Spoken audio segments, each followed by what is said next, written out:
7, 6, 5, 4, 3, 2, 1, 0.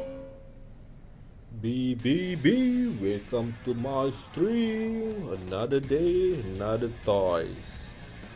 Hari ni kita nak unboxing, guys. Unboxing. Benda ni dah order lebih kurang 2 tahun lepas sebab PKP ni dia lambat buat production. So, hari kita buat unboxing.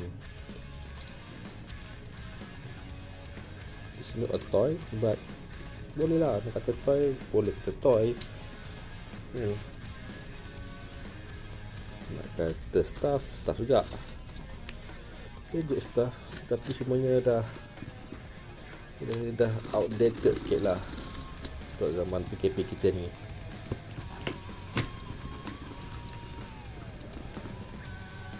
Tak tergigit je. Tak ada kuat. Ok lah, boleh lah. Kan, kita kedai pun. Oh, sorry Groot. Kita ke apa dia? Oh, itu dia. Dah ambil. Apa di sini? Okay, semua item produk secure. Oh.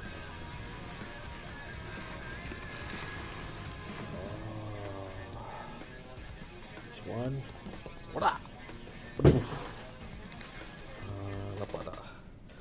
Nampak tak apa ini? Ya. Mari kita lihat apa yang kena.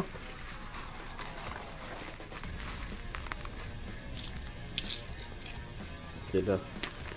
Ni local made ya. And it's very nice product ya. Ya. Ini pun cantik juga dia buat. Oh, saya beli stiker. Okay guys, this is the item. Smart. Dia daripada Kruzen-X. Coba Kruzen-X 2 tahun tunggu kau ni dapat. Bagi ni stiker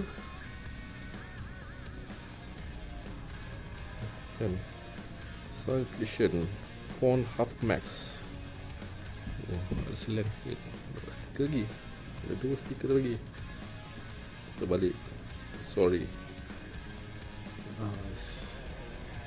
Ini produk dia. Oh, smart. Detailing dia ok lah, boleh lah. Ni sikit.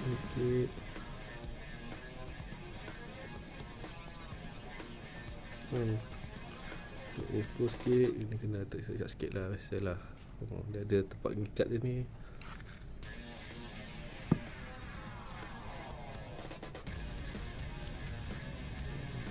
Dia tak pernah touch up bawah sikit ni.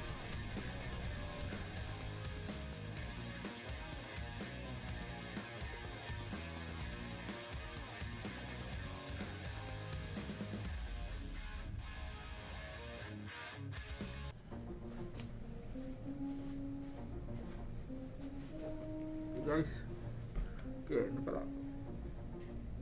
Ini ketat sini ya. Ketat dia sikit sini. Dia punya ni, dia punya pin. Okay, ni belakangnya. Okay, very nice product. Juga ketat, kena sikit. Walaupun tak kena dengan tim sekarang ni, KP pakai mask. Okay, boleh lah. Kita nak pergi show mana-mana. Okay, that's all for now. Please like, comment and subscribe guys. Thank you for supporting. Bye.